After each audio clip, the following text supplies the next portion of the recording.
tahun 656 Hijriah, Abbasiyah terpaksa menutup kejayaannya setelah berdiri selama 6 abad. 200.000 pasukan Mongol datang dari arah timur melancarkan serangan brutal.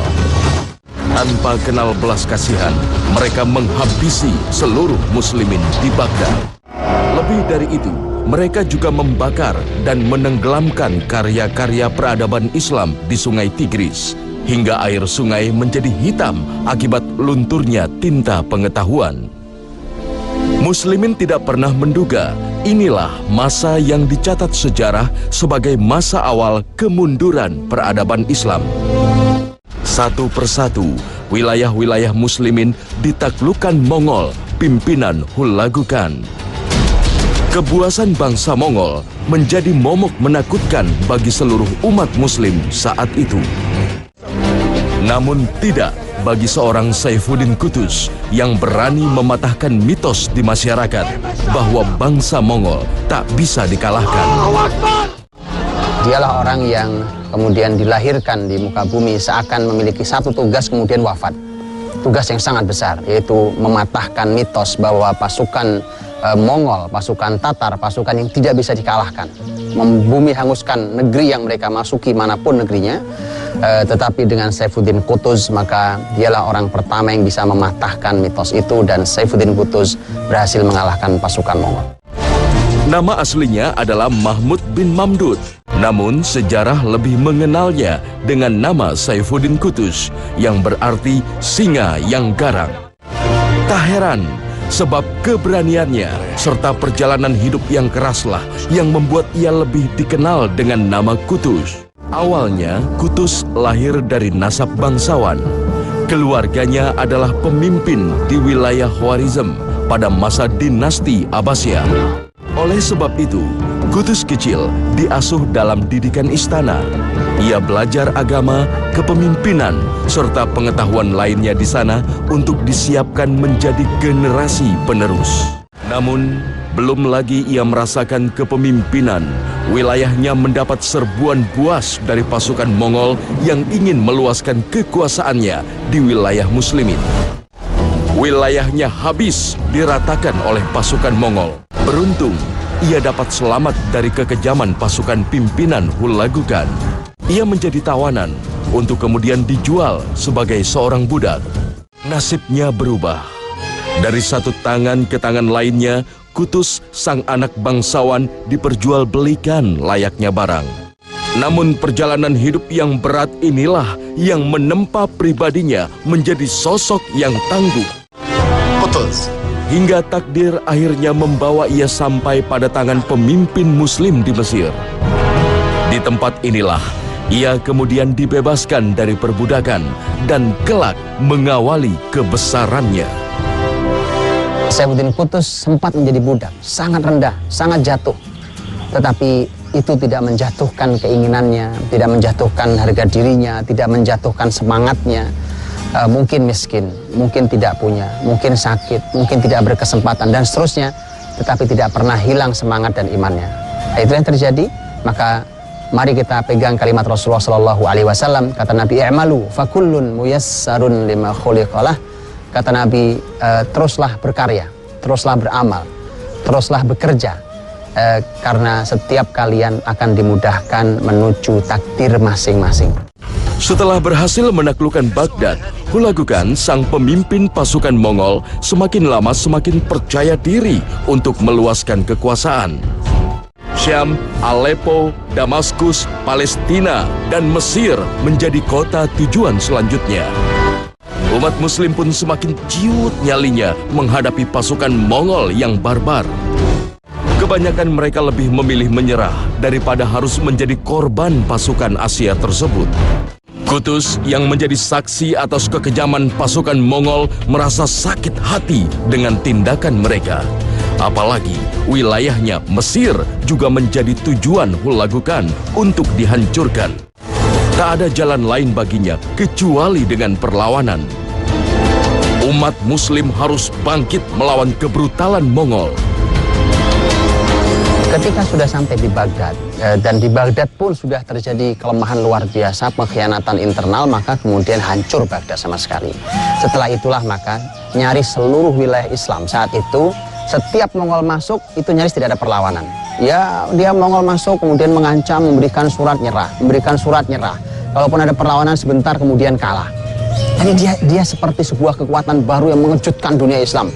Begitu menggedor seakan ini kekuatan datang dari mana gitu. Itu Mongol saat itu. Maka mulailah turun hancur satu persatu, tidak terkecuali masuk wilayah Syam dan tidak terkecuali menjelang masuk ke wilayah Mesir.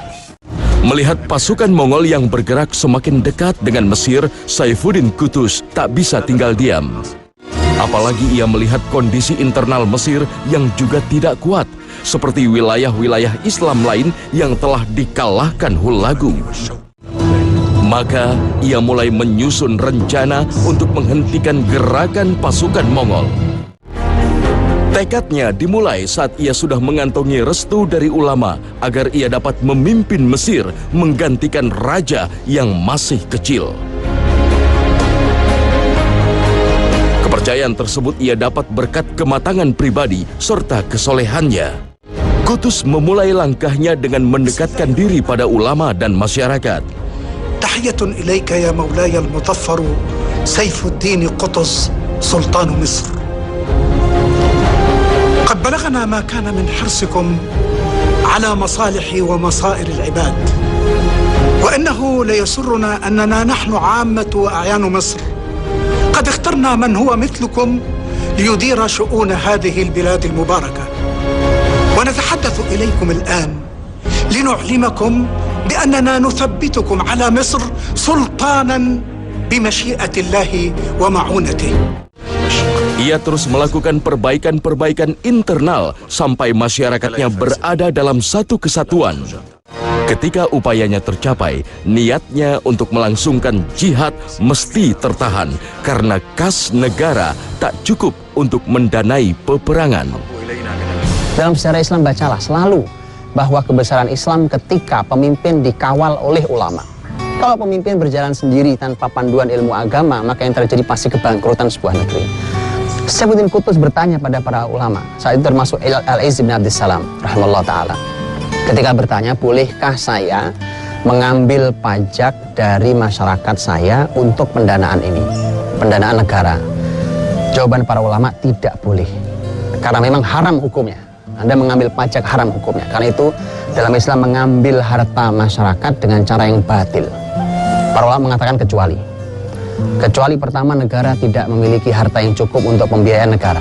Satu. Yang kedua, para ulama memberikan syarat satu. Syarat yang kedua adalah Anda sebagai pemimpin harus mewajibkan mengambil paksa dari para pemimpin Anda, staf-staf Anda, komandan-komandan Anda, menteri-menteri Anda, ambil dari mereka, harta mereka, perhiasan mereka, ambil, baru kemudian Anda boleh mengambil dari rakyat. Itu paling fair dalam Islam. Ini adalah fatwa Al-Izz bin Abdissalam. Perlu diketahui, inilah fatwa yang mengawali kebesaran Saifuddin Qutuz rahimahullah ta'ala. Dalam waktu kurang dari 1 tahun, Saifuddin Qutuz menerima tantangan Hulagukan. Ayuhan nas, laqad arsala ilayna hulakum mutaliban iyana bitaslim albilad aw alharab minha wa arada an yazra khawfan fi qulubina bima ma'ah. وإذا كان معه الجند والرماح والسيوف والمجانيق فإن معنا ما هو فوق كل هذا الله عز وجل.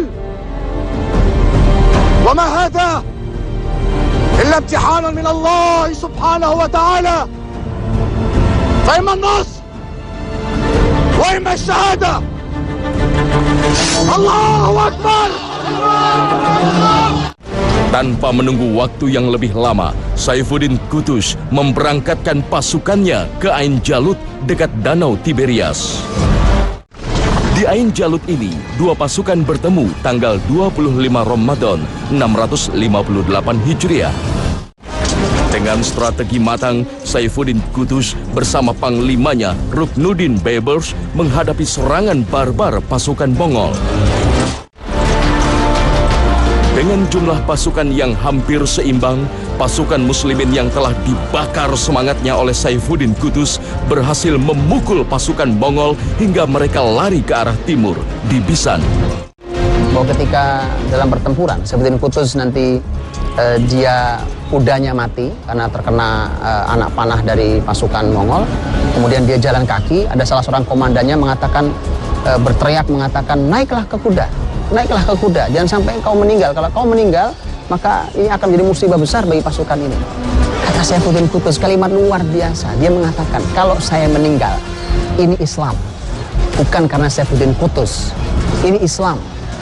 Berapa banyak panglima besar Islam telah meninggal, tapi Islam terus besar. Karena ini Islam, bukan Saifuddin. Di Bisan inilah perang berlangsung semakin sengit. Saifuddin Qutuz kembali membuktikan dirinya. Ia maju dalam barisan terdepan dan meneriakkan kalimat yang membangkitkan semangat pasukannya. Saifuddin Qutuz berteriak-teriak, dia mengatakan, wa Islama, wa Islama, wa Islama. Kalimat ini kalimat yang menyerukan panggilan. Kata wa Islama artinya adalah memanggil, ini Islam, Islam, Islam, ayo Islam. Kalimat ini kemudian menjadi sangat terkenal hari ini di kalangan masyarakat Arab hari ini. Ketika ada sebuah seruan untuk jihad fisabilillah, untuk seruan bangkit, hari ini sering muncul kalimat wa Islama. Kalimat ini adalah kalimat Saifuddin Qutuz rahimahullah ta'ala. Hingga akhirnya terbunuhlah Katapga, sang panglima pasukan Mongol, menandakan kemenangan Muslimin. Mitos kaum Mongol sebagai bangsa tak terkalahkan yang selama ini didengung-dengungkan berhasil dipatahkan Muslimin melalui kehebatan Saifuddin Qutuz. Umat Muslim di Mesir berbangga dengan pemimpin barunya. Namun tak berlangsung lama, sebab dalam perjalanan pulang dari medan perang, Saifuddin Qutuz wafat dibunuh oleh panglimanya sendiri, Ruknuddin Baibars.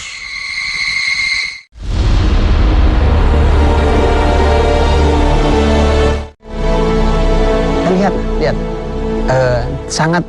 merupakan dosa besar, apalagi membunuh orang beriman, orang soleh seperti Saifuddin Qutuz. Tapi ini yang terjadi. Belum lagi pasukan masuk sampai ke wilayah Kairo, Saifuddin Qutuz telah meninggal, dan tersebar di masyarakat bahwa ini karena wilayah politik, maka kemudian diberitakan kepada masyarakat bahwa meninggalnya Saifuddin Qutuz bukan karena dibunuh, karena terluka dalam peperangan segala macam, tapi masyarakat akhirnya tahu apa yang bisa Anda sembunyikan di hadapan Allah Subhanahu wa Ta'ala. Anda bisa menipu sekian banyak masyarakat, tapi ada waktunya suatu hari Allah akan memunculkan aib itu. Dan ternyata masyarakat tahu bahwa pemimpin yang mereka cintai itu justru mati, meninggalnya di tangan pengkhianatan. Kehadiran singkat Saifuddin Qutuz seolah hanya untuk mematahkan mitos kekuatan bangsa Mongol. Ia membuktikan pada sejarah bahwa dengan persatuan, Islam tak bisa dikalahkan. Rahimahullah Saifuddin Qutuz.